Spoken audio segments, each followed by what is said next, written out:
आयत नंबर 46, सूरह नूर सूरह नंबर 24 आयत नंबर 56, सूरह नूर सूरह नंबर 24 में 54, सूरह मोहम्मद सूरह नंबर 47 आयत नंबर 33, सूरह मुजादिला सूरह नंबर 58 आयत नंबर 13, सूरह तकाबून सूरह नंबर 64। कुरान मजीद में 12 जगह कहा गया है अतिउल्लाह व अतिउर रसूल, अल्लाह की इताअत करो, अल्लाह के रसूल। उसका मतलब अल्लाह के अलावा जो भी अल्लाह के रसूल फरमाते हैं, हुक्म करते हैं, हमारे लिए फर्ज है कि उसे माने। तो सलाह की बाकी रुकन इस तरीके से पढ़ी जाती है, वो जिक्र आता है हदीस में। जब अल्लाह के रसूल की सही हदीस पढ़ेंगे तो बाकी चीज हमें मिलती है।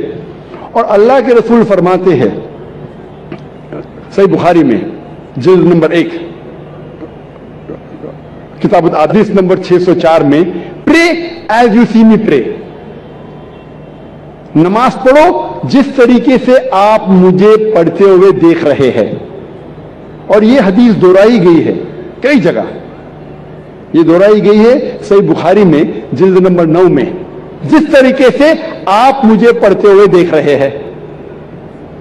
तो बाकी चीज नमाज के बारे में हमें मिलती है अल्लाह के रसूल की सही हदीसों में। अल्लाह फरमाते हैं सूरह दारियात में सूरह नंबर 51 वर्स नंबर 56 वर्स 56, वमा खलक़तुल जिन्न वल इंसा इल्ला लियअबुदून। अल्लाह सुब्हानहू व तआला ने वो अल्लाह की इबादत करे। अल्लाह ने जिन और इंसान को सिर्फ और सिर्फ इसीलिए बनाया ताकि वो अल्लाह की इबादत करे।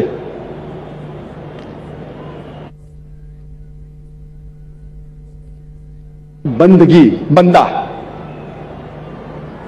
और सारे इंसान अल्लाह के बंदे हैं। हमें फर्ज है कि हम हमारे खालिक अल्लाह सुब्हानहू व तआला की इबादत करें। कई मुसलमानों को गलतफहमी है कि सलाह ही सिर्फ है। सलाह अल्लाह की एक अहम इबादत है, सबसे बेहतरीन, लेकिन सिर्फ सलाह इबादत नहीं। इबादत के मानी अब्द, बंदगी, अल्लाह का कहना मानना।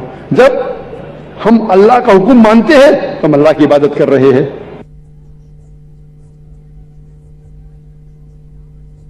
हम अल्लाह की इबादत कर रहे हैं, लेकिन सलाह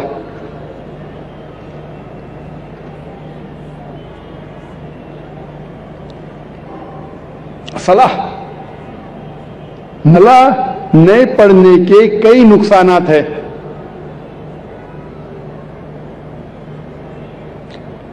जो इंसान सलाह नहीं पढ़ता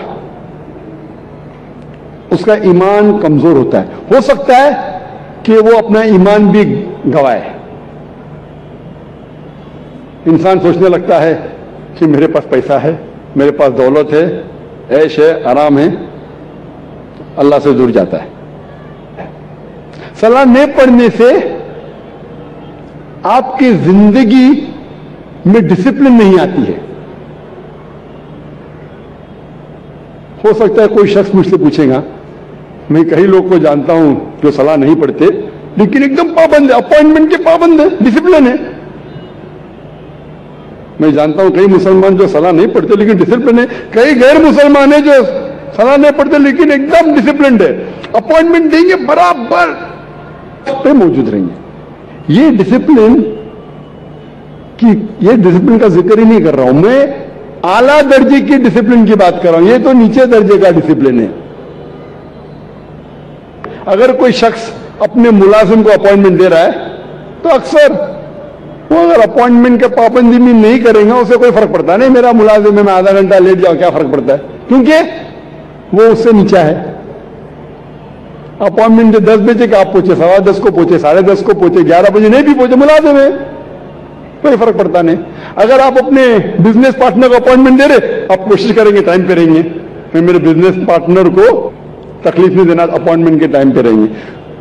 जिसको आप समझते हैं कि बहुत मशहूर और इज्जत वाला है, अगर आप मिनिस्टर का 10 मिनट टाइम के पहले पहुंचेंगे, आधा घंटा पहले पहुंचेंगे। अगर वजीर आलम का अपॉइंटमेंट लेंगे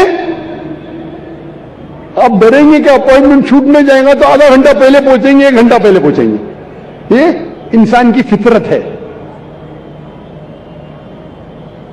जो आपके नीचे कदर नहीं करते, जो बराबर है कदर करते, जो ऊंचा है मशहूर है ज्यादा कदर करते, इस लिहाज से अगर मान लो ये चीज सही है, ये अपॉइंटमेंट का तरीका सही है कि अगर टक्कर का है तो मैं टाइम पे जाऊं, ज्यादा ऊंचा है तो और एहतियात रखो। जब आपको अपॉइंटमेंट देना, जब आपका अपॉइंटमेंट आपके रब के साथ है तो कितनी पाबंदी आपको करना चाहिए?